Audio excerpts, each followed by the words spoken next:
Hi everyone, welcome back to my channel. मैं वरुण त्यागी, आप सभी का दोस्त, आपका वेल विशर। अपने इस वीडियो में आप सभी का बहुत बहुत स्वागत करता हूं। बच्चों, ये वीडियो मेरा पार्टनरशिप चैप्टर का 5th पार्ट है, जिस 5th पार्ट में हम समझेंगे कि पार्टनरशिप फर्म अपने पार्टनर्स को जो कमीशन पे करती है उसकी कैलकुलेशन कैसे की जाती है, राइट। और इसी वीडियो में हम समझेंगे इंटरेस्ट ऑन ड्राइंग्स की कैलकुलेशन और उसका ट्रीटमेंट, राइट। तो आइए इस वीडियो को स्टार्ट करते हैं।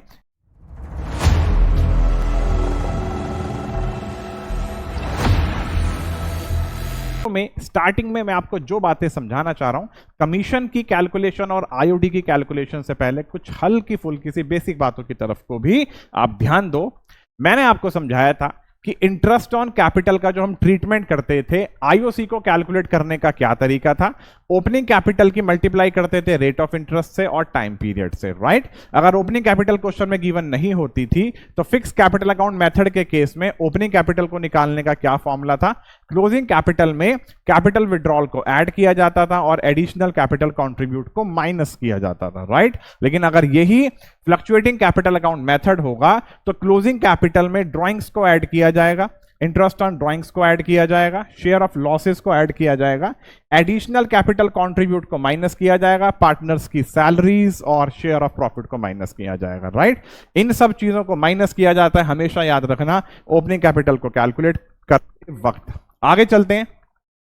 अगर पार्टनरशिप फर्म के पार्टनर्स कोई एडिशनल कैपिटल को कंट्रीब्यूट करते हैं या कोई भी कैपिटल विड्रॉ करते हैं तो उस केस में भी आईओसी को कैलकुलेट किया जाएगा उन्हीं अमाउंट्स के ऊपर जो एडिशनल कैपिटल कंट्रीब्यूट कोई कैपिटल विड्रॉ की गई है, राइट। इन टॉपिक से रिलेवेंट मैं आपके सामने ऑलरेडी वीडियो ला चुका हूं। मेरा पार्ट 3 या पार्ट 4 आप लोग जरूर देखना, उसमें आप लोग समझोगे आईओसी का ट्रीटमेंट, राइट। आगे चलते हैं। नोट 2 क्या कहता है, पार्टनर सैलरी।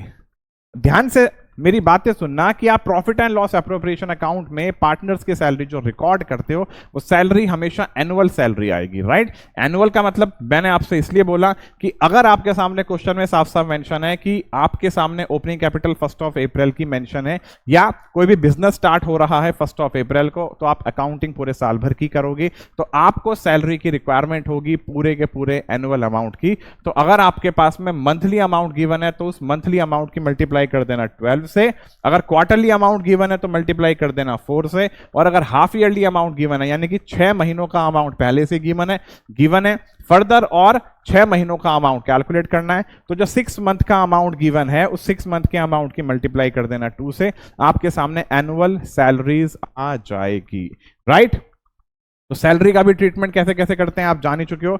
आगे चलते हैं किस चीज के ऊपर, नोट 3 क्या कह रहे हैं, पार्टनर्स कमीशन। अब हमें यही चीज कैलकुलेट करनी है कि पार्टनर्स को कमीशन की पार्टनर्स का जो भी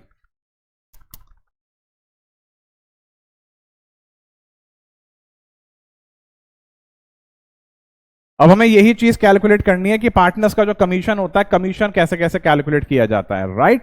कमीशन को कैलकुलेट करने के 2 तरीके होते हैं, as a percentage of the net profit before charging such commission and as a percentage of the net profit after charging such commission. Partnership firm अपने पार्टनर्स को कमीशन पे करेगी तो जो कमीशन कैलकुलेट किया जाता है हमेशा प्रॉफिट के ऊपर कैलकुलेट किया जाता है। और कौन से प्रॉफिट के ऊपर, 2 प्रॉफिट की वैल्यू होंगी कि जो प्रॉफिट है उस प्रॉफिट में से सारे के सारे खर्चे माइनस करने के बाद जो प्रॉफिट बचा उस प्रॉफिट के ऊपर आप पार्टनर्स को कमीशन पे करोगे समथिंग परसेंटेज के बेसिस पे, वो चाहे क्वेश्चन में 5% हो, 7% हो, 8% हो, 10% हो। सेकंड केस होता है कि पार्टनरशिप फर्म अपने पार्टनर को जो कमीशन पे करेगी वो उस प्रॉफिट के ऊपर कमीशन पे करेगी जिस प्रॉफिट में से हम सारे के सारे खर्चे माइनस करेंगे, इंक्लूडिंग वो भी कमीशन होगा जो कमीशन आप कैलकुलेट करने जा रहे हो पार्टनर्स का, राइट। तो यहां पे 2 केस बन के आते हैं, कौन सा, as a percentage of net profit before charging such commission और as a percentage of net profit after charging such commission. अब ये before charging such commission, after charging such commission, ये क्या क्या बातें हैं, इन्हीं बातों की तरफ को हम मूव करते हैं। ध्यान से मेरी बातें सुनना। Determination of commission payable to partners by applying 2 methods, right? Commission calculate किया जाएगा पार्टनर्स के लिए 2 मेथड्स के बेसिस पे। पहला केसेस है बिफोर केसेस और दूसरा केसेस है आफ्टर केसेस। मतलब क्या है, बिफोर केस में आप चाहे केस बिफोर हो या आफ्टर हो, आपको इस बात के ऊपर जरूर ध्यान देना है, आपको वो नेट प्रॉफिट चाहिए जो नेट प्रॉफिट कमीशन को पे करने से पहले का होगा, राइट? आप देख सकते हो percentage of net profit before charging such commission, percentage of net profit after charging such commission, दोनों में ही लिखा क्या है? Net profit before commission, net profit before commission. तो मतलब क्या है? आपके सामने वो ही प्रॉफिट आप कैलकुलेट कर सकते हो जो प्रॉफिट इस कमीशन को पे करने से पहले का होगा। तो नेट प्रॉफिट बिफोर कमीशन की मल्टीप्लाई करना रेट ऑफ कमीशन से और डिवाइड कर देना 100 से। ये तो केस माना जाएगा कौन सा? नेट प्रॉफिट का समथिंग परसेंटेज, और नेट प्रॉफिट भी वो जो इस कमीशन को चार्ज करने से पहले का होगा। लेकिन अगर net profit after charging such commission वाला केस आता है तो इस बात का मतलब क्या है कि नेट प्रॉफिट बिफोर कमीशन की वैल्यू की मल्टीप्लाई करना rate of commission upon 100 plus rate of commission. अब ये है क्या? आफ्टर चार्जिंग सच कमीशन के केसेस में नेट प्रॉफिट बिफोर कमीशन की मल्टीप्लाई करनी है rate of commission upon 100 plus rate of commission. ये चीज मैं आपको समझाता हूं कि इसकी कैलकुलेशन कैसे की जाएगी, राइट? आईओटी के ट्रीटमेंट को तो चलो बाद में करते हैं, पहले मैं इसकी थोड़ी आपको कैलकुलेशन करके दिखाता हूं।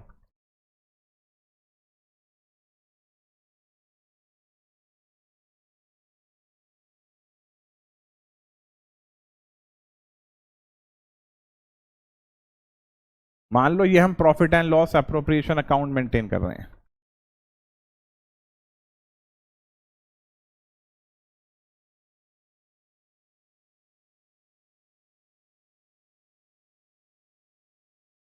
यहां मैंने नेट प्रॉफिट की वैल्यू लिख दी 40,000।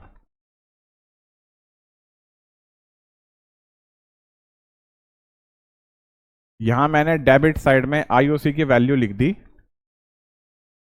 6,000 और 3,000, 9,000। यहां मैंने एक्स और वाई को सैलरी पे कर दी 4,000, 7,000। 7 और 4 11। अब यहां पे हमें कमीशन कैलकुलेट करना है एक्स और वाई का। ध्यान से मेरी बातें देखना, एक्स के लिए क्या लिखा गया है। एक्स को कह रहे हैं कि एक्स को जो कमीशन पे करना है वो 10% ऑफ प्रॉफिट है।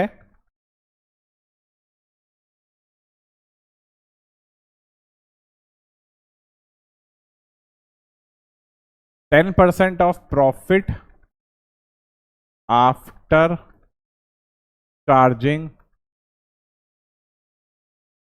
ऑल एक्सपेंस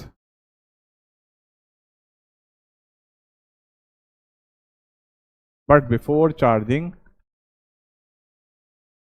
सच कमीशन। ये कह रहे हैं कि एक्स को जो कमीशन पे करना है वो उस प्रॉफिट का 10% देना है, जो प्रॉफिट कौन सा होगा? सारे के सारे खर्चों को चार्ज करने के बाद, लेकिन इसके कमीशन से पहले। अब मेरी बात है, बड़ी समझदारी के साथ सुनना। इस प्रॉफिट में से अगर आईओसी को माइनस कर दूं तो प्रॉफिट कौन सा आएगा? प्रॉफिट आएगा after charging IOC but before charging salary. इस प्रॉफिट में से मैंने सिर्फ आईओसी को माइनस करा तो मेरे सामने अमाउंट कितना आया? 31,000। तो ये जो 31,000 का अमाउंट आया, ये कौन सा प्रॉफिट आया? आईओसी को चार्ज करने के बाद लेकिन सैलरी को चार्ज करने से पहले। अब अगर कोई मुझसे ये कह दे कि हमें वो प्रॉफिट कैलकुलेट करना है जो प्रॉफिट सैलरी को चार्ज करने के बाद होगा और कमीशन को चार्ज करने से पहले का होगा, तो इस प्रॉफिट में से इस सैलरी को भी अगर माइनस कर दूंगा तो 31,000 में से अगर 11,000 भी माइनस करता हूं तो 20,000 का जो प्रॉफिट आया, ये प्रॉफिट कौन सा हुआ? After charging all expense but before charging such commission. तो हमें प्रॉफिट का 10% पे करना है। प्रॉफिट कितना है? 40,000। कौन सा प्रॉफिट? खर्चों को चार्ज करने के बाद। तो खर्चे एक तो आईओसी है और दूसरा पार्टनर्स की सैलरी है। तो 10/100 क्या आया? 2,000। तो ये 2,000 का कमीशन किसका आ गया? एक्स के लिए। लेकिन अगर यही कोई आपसे बात बोली जाए कि आपको वाई को जो कमीशन पे करना है, आपको वाई को जो कमीशन पे करना है, अब समझा रहा हूं वाई के लिए।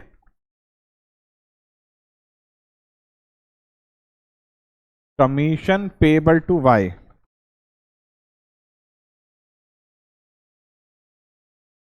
Commission payable to Y 10% of profit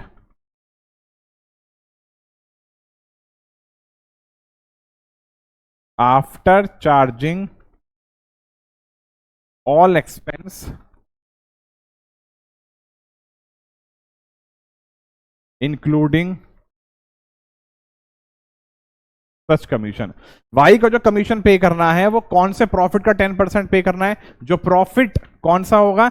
सभी खर्चों को चार्ज करने के बाद including such commission. Including such commission का मतलब क्या है कि वाई के भी कमीशन को माइनस करने के बाद जो प्रॉफिट आएगा उस प्रॉफिट के ऊपर आपको वाई को क्या पे करना है? कमीशन पे करना है। अब आप खुद सोचो, इस प्रॉफिट में से आप आईओसी माइनस कर सकते हो, सैलरी माइनस कर सकते हो, एक्स के कमीशन को भी माइनस कर सकते हो, लेकिन वाई का तो कमीशन आप माइनस ही नहीं कर सकते। और ये आपसे क्या कह रहे हैं कि इस प्रॉफिट में से सारे के सारे खर्चे माइनस करो, तो इस अमाउंट को भी माइनस करो। इसे माइनस करने के बाद जो वैल्यू आएगी उसका 10% हमें कमीशन पे करना है। तो आप खुद सोचो, आपके पास में ये सारा का सारा जो खर्चा है ये पूरा का पूरा 100% आपने एक्सपेंस माइनस कर दिया, लेकिन आप इसे माइनस नहीं कर सकते। तो ये तो 100% इंफॉर्मेशन है ही, प्लस ये 10% इंफॉर्मेशन आपके सामने और आई। तो मेरे कहने का मतलब क्या है कि इस प्रॉफिट में से जो खर्चा आपके सामने मेंशन है उसे तो आप माइनस कर सकते हो, लेकिन इस 10% के कमीशन को माइनस नहीं कर सकते। तो जब भी ये आफ्टर चार्जिंग वाला केस आता है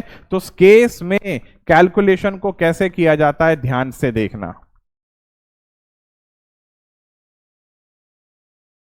10% of profit after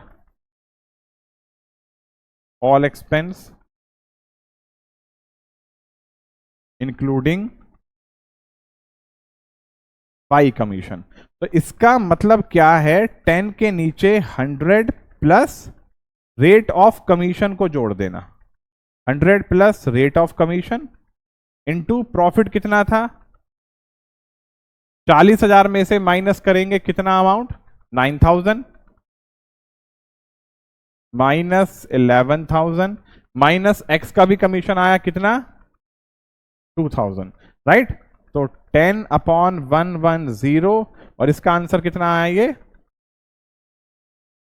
18,000, राइट। तो अब हमें इसे क्या करना है? डिवाइड करना है। डिवाइड कैसे कैसे करेंगे अब ये समझाता हूं। 1000 को 110 से डिवाइड करा इंटू 10, आंसर कितना आया? 1636.36। तो यहां कमीशन की वैल्यू कितनी आ रही है? 1636.36 3636.36। अब आप खुद सोचो, यहां पे अगर मैं इस अकाउंट को क्लोज करके दिखाऊं, यहां जो आपका आएगा वो आएगा डिविजिबल प्रॉफिट। तो आपको सारे के सारे खर्चे माइनस करने हैं। 40,000 में से 20,000 तो हमने वो माइनस कर दिए, 3636.36 आंसर कितना आया? 1636.64। तो ये यही आपसे कहना चाह रहे थे कि प्रॉफिट में से सारा का सारा खर्चा माइनस करो, वाई के भी कमीशन को माइनस करो। ये पॉइंट नहीं है, याद रखना।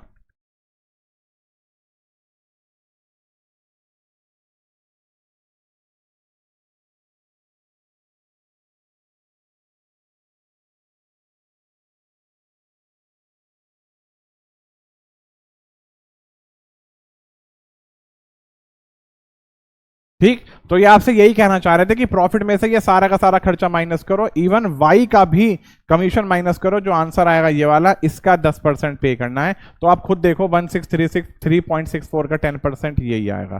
तो कमीशन का ट्रीटमेंट आपको डेफिनेटली समझ में आया होगा कि हम कमीशन का ट्रीटमेंट कैसे कैसे करते हैं। आप इसे देख सकते हो। मैं आपके लिए थोड़ी स्क्रीन का साइज छोटा कर सकता हूं, छोटा कर देता हूं कि ताकि आपको सब चीजें देखने में कोई भी प्रॉब्लम क्रिएट ना हो, राइट। तो कमीशन की कैलकुलेशन को ऐसे ऐसे किया जाता है। मैं आपके सामने अगले पार्ट में कमीशन के कुछ प्रैक्टिकल क्वेश्चंस भी लेके आऊंगा, जिन प्रैक्टिकल क्वेश्चंस के बेसिस पे आप फर्दर समझोगे कि कमीशन की कैलकुलेशन को कैसे कैसे किया जाता है, राइट। अब चलते हैं आगे नेक्स्ट टॉपिक पे, जिस नेक्स्ट टॉपिक का क्या नाम है? Treatment of interest on drawings. हमें इंटरेस्ट ऑन ड्रॉइंग्स का ट्रीटमेंट करना सीखना है। ध्यान से सुनना मेरी बातों को। इंटरेस्ट ऑन ड्राइंग्स है क्या? इंटरेस्ट ऑन ड्राइंग्स है क्या? मैं आपको अपनी तरफ से समझा देता हूं। Interest on drawings partnership firm के लिए हमेशा इनकम मानी जाती है कि अगर पार्टनरशिप फर्म के पार्टनर्स के थ्रू कोई भी अमाउंट विड्रॉ किया जाता है अपने पर्सनल पर्पस के लिए, तो वो पार्टनर्स उस अमाउंट के ऊपर इंटरेस्ट पे करते हैं अपने पार्टनर्स को। तो पार्टनर्स के लिए खर्चा हो गया या पार्टनर्स का लॉसेज हो गया, लेकिन पार्टनरशिप फर्म के लिए इनकम हो गई। तो interest on drawings is a gain for a firm but it is a loss for a partners. Interest on drawings is not to be charge unless and until it has been specifically mention in the partnership deed. IOD को तब तक charge नहीं किया जाएगा जब तक कि ये पार्टनरशिप डीड में मेंशन ना किया जाए, right. The rate of interest should also be specified. आपके सामने प्रैक्टिकल क्वेश्चन में रेट ऑफ इंटरेस्ट का भी स्पेसिफाइड होना जरूरी है, और वो स्पेसिफाइड तभी होगा जब पार्टनरशिप डीड में मेंशन होगा। इंटरेस्ट ऑन ड्राइंग्स डिपेंड करता है हमेशा विड्रॉल की डेट पे और रेट ऑफ इंटरेस्ट पे। अगर आपको आईओडी का अमाउंट कैलकुलेट करना है तो आपको पता होना चाहिए कि किस दिन पैसा विड्रॉ किया गया और किस रेट से हमें आईओडी की कैलकुलेशन करनी है। IOD is calculated according to different cases. Interest on drawings को कैलकुलेट किया जाता है अलग अलग केसेस के बेसिस पे। आगे चलते हैं। In each cases it has been assumed that books have been closed on 31 March every year. और हर केसेस में मानते हुए चलना, आप फाइनेंशियल ईयर को फॉलो करते हो, तो जब आप फाइनेंशियल ईयर को फॉलो करोगे तो आप इस बात को जरूर मानते हुए चलना क्या कि आपका ईयर क्लोज हो रहा है 31 मार्च को, राइट। अब केस 1 समझाता हूं आपको। ये जो मैंने बातें लिखी हुई है कि आईओडी को कैलकुलेट किया जाएगा अलग अलग केसेस के बेसिस पे, मेरी बातें सुनना बड़ी समझदारी के साथ। आप यहां पे जो आईओडी कैलकुलेट कर रहे हो, पहली बात तो पूरे के पूरे साल भर के लिए कैलकुलेट कर रहे हो, पूरे ईयर के लिए कैलकुलेट कर रहे हो, ठीक। आपकी बुक में गिने चुने 4-5 केसेस मेंशन है। पहला केस ये कहता है कि एक पार्टनर एक साल में एवरी मंथ पैसा विड्रॉ करता है। सेकंड केस है क्या कि पार्टनर एक साल में चारों क्वार्टर्स में पैसा विड्रॉ करता है। थर्ड केस है कि पार्टनर पार्टनरशिप फर्म में से 6 महीनों तक ही 6 महीनों में एवरी मंथ पैसा विड्रॉ करता है, वो चाहे स्टार्टिंग के 6 मंथ हो या फिर एंड वाले 6 मंथ हो। और चौथा केस क्या है कि पार्टनर्स के जब जी में आया पैसा निकाल लिया, जिसे बोला जाता है when the partners withdraw unequal amount at different dates, right. तो ये 4 केसेस दिए गए हैं। लास्ट वाले केसेस में आईओडी को कैलकुलेट किया जाता है सिंपल मेथड से भी और प्रोडक्ट मेथड से भी। तो इन चारों केसेस में आप आईओडी के अमाउंट को कैसे कैसे फाइंड आउट करते हो, ध्यान से देखना। पहला केस क्या कह रहा है, when the fixed amount is withdrawn, When the fixed amount is withdrawn, जब कोई फिक्स अमाउंट विड्रॉ किया जाएगा एक साल में एवरी मंथ, पार्टनरशिप फर्म के पार्टनर्स के द्वारा एक साल में हर महीने पैसा निकाला जा रहा है। तो अगर हर महीने पैसा निकाल रहा है तो अप्रैल मई जून जुलाई अगस्त सितंबर अक्टूबर नवंबर दिसंबर जनवरी फरवरी मार्च 12 के 12 महीनों में उसने पैसा निकाला। तो अगर 12 के 12 महीनों में पैसा निकाला तो वो भी 3 केस हैं कि उसने एवरी मंथ के स्टार्टिंग में कोई पैसा विड्रॉ किया, एवरी मंथ के मिड में कोई भी पैसा विड्रॉ किया, या एवरी मंथ के एंड में कोई भी पैसा विड्रॉ किया। तो अगर बिगिनिंग में कोई पैसा विड्रॉ किया जाता है तो यानी बिगिनिंग का मतलब होता है महीने की शुरुआत 1 अप्रैल या 1 मई या 1 जून या फिर 1 जुलाई, ऐसे ऐसे। तो अगर बिगिनिंग में कोई पैसा विड्रॉ किया जाता है तो आईओडी को कैलकुलेट करने का क्या तरीका है, total drawings into rate of interest into time period.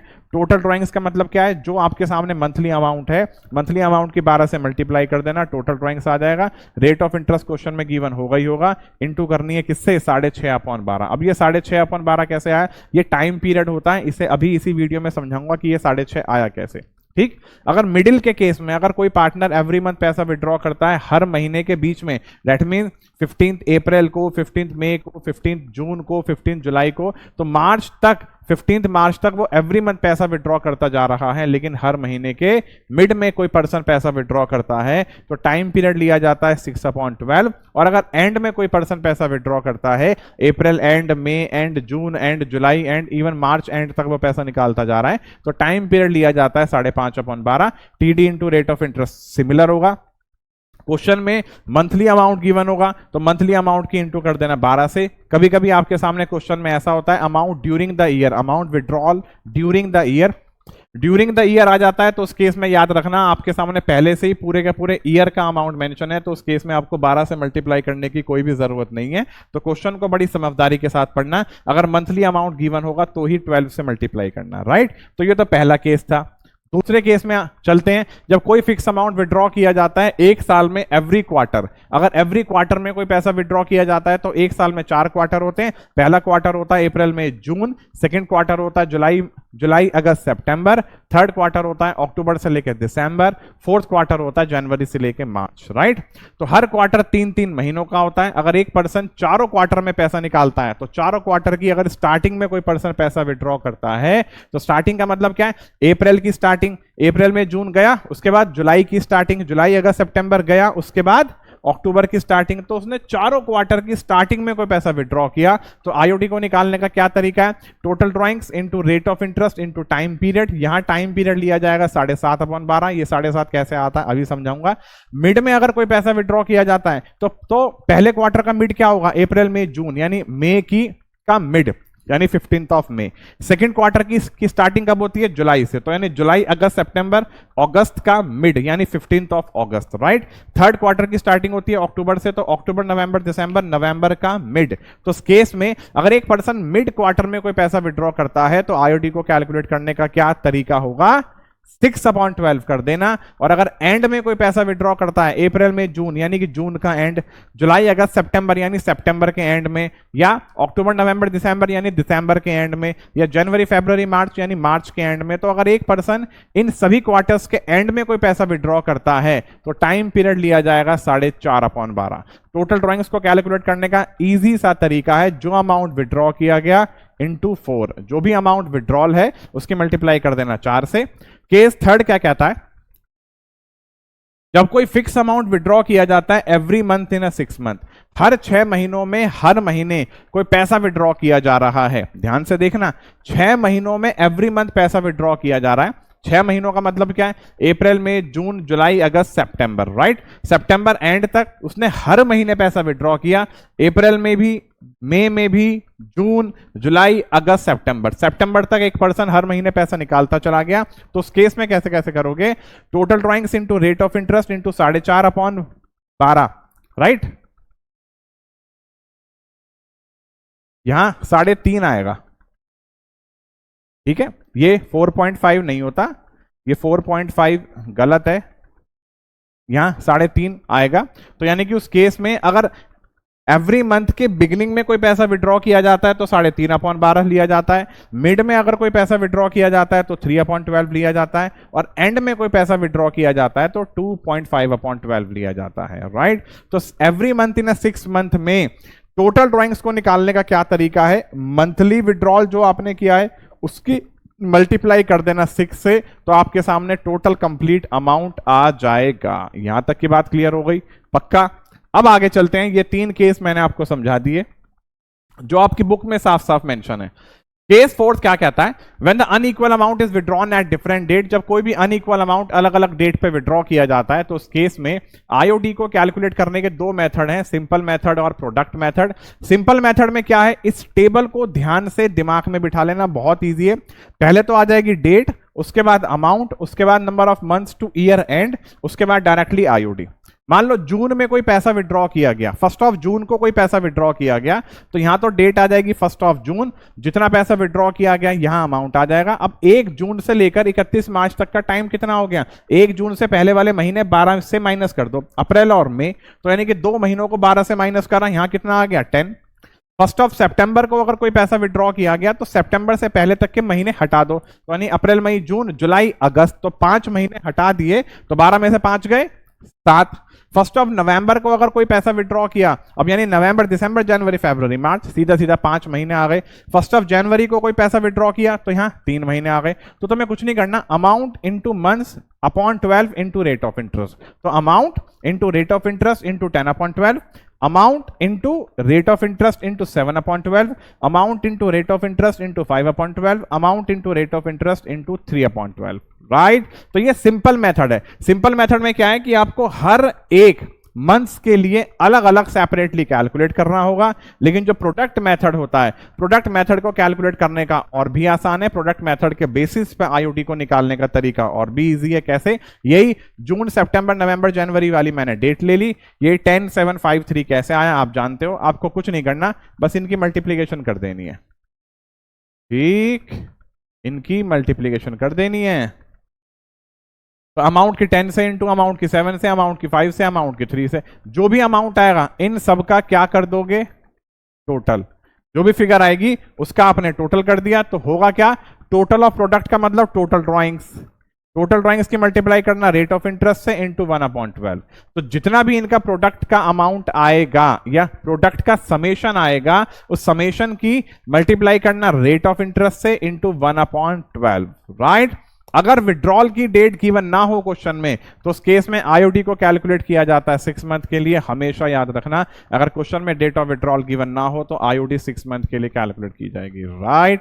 तो इस वीडियो में मैंने आपको समझाया है आईओडी का ट्रीटमेंट कैसे कैसे किया जाता है, कमीशन का ट्रीटमेंट कैसे किया जाता है। इसी के बाद में एक और आपके सामने इसका 6th पार्ट लाऊंगा, जिस 6th पार्ट में मैं आपको पार्टनर्स कमीशन के प्रैक्टिकल क्वेश्चंस भी समझाऊंगा और उसके साथ साथ इंटरेस्ट ऑन ड्राइंग्स के भी प्रैक्टिकल क्वेश्चंस को हम लोग करेंगे, राइट। इसके बाद जो मैं आपके सामने एक और वीडियो लाऊंगा, उसी वीडियो में जिसमें मैं आपसे कह रहा हूं कि मैं प्रैक्टिकल क्वेश्चन कराऊंगा, उसी वीडियो में मैं आपको समझा दूंगा ये जो मैंने टाइम पीरियड लिया हुआ है 4.5 महीने या फिर 6 मंथ या फिर 7.5 महीने, ये जो टाइम पीरियड है क्वार्टरली वाले केस में, एवरी मंथ वाले केसेस में, इन्हें कैसे कैसे कैलकुलेट किया जाता है, जिसका नाम है एवरेज ड्यू डेट, राइट। तो इस वीडियो को स्टार्टिंग टू एंड जरूर देखना। स्टार्टिंग टू एंड देखने के बाद मेरे इसके बाद का जो एक और पार्ट आएगा, पार्ट 6, उस पार्ट 6 को भी आप लोग जरूर देखना, राइट।